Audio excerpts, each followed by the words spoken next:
খাল খনন, হ্যাঁ কয়েকটা কর্মসূচি আছে, কিন্তু এইটা এখানে এই এলাকায় আপনাদের এই ইউনিয়নে কর্মসূচিটা হচ্ছে এই যে বাসিয়াতে যে নদীটা আছে, এখানে যে খালটা, এটা সেই ৭৭ সালে শহীদ রাষ্ট্রপতি জিয়া রহমান এটা খনন করেছিলেন। তারপরে আবার এই খালটা চলতে চলতে খালটা এখন বন্ধ হয়ে গেছে না? এই খালটা আমরা কাটতে চাই। কেন কাটতে চাই?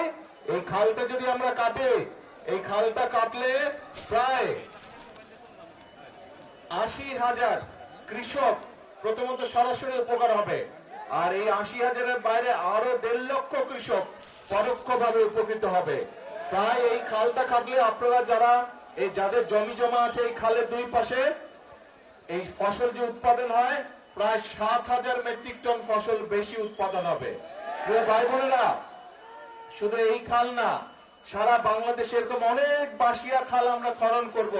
কারণ আমরা যদি এই খালগুলো খনন করতে পারি, কৃষক ভাইদের জন্য সুবিধা হবে। আপনারা দেখেছেন এই সরকার হচ্ছে কৃষক বান্ধব সরকার।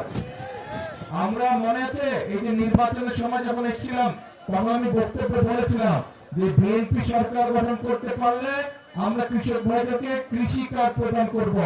আপনারা নিশ্চয়ই সংবাদপত্রে দেখেন যে আমরা কিন্তু এর কাজ শুরু করেছি। টাঙ্গাইল থেকে গত মাসের ১৪ তারিখে আমি কৃষক কার্ডের এই উদ্বোধনীটা করেছি। তারপরে এখন ধীরে ধীরে সারা বাংলাদেশের কৃষক ভাইদেরকে আমরা কৃষক কার্ড পৌঁছে দেবো। এই কৃষক কার্ডের মাধ্যমে অনেকগুলো সুবিধা আমরা কৃষক ভাইদেরকে দিব।